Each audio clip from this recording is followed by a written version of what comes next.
Today's morning devotional. Examples of sanctified lives. Daniel's life of temperance.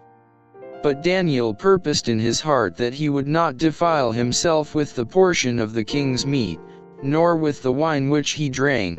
Therefore he requested of the prince of the eunuchs that he might not defile himself. Daniel chapter 1 verse 8.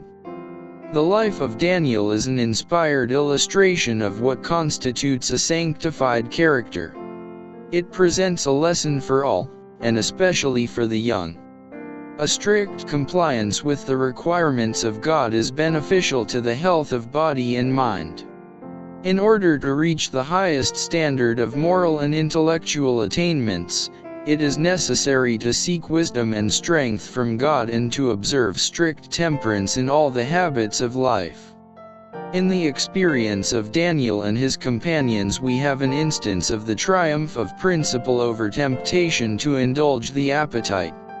It shows us that through religious principle young men may triumph over the lusts of the flesh, and remain true to God's requirements, even though it cost them a great sacrifice. Daniel was a devoted servant of the Most High. His long life was filled with noble deeds of service for his master. His purity of character and unwavering fidelity are equaled only by his humility of heart and his contrition before God. We repeat, the life of Daniel is an inspired illustration of true sanctification. Wherever they may be, those who are truly sanctified will elevate the moral standards by preserving correct physical habits and, like Daniel, presenting to others an example of temperance and self-denial.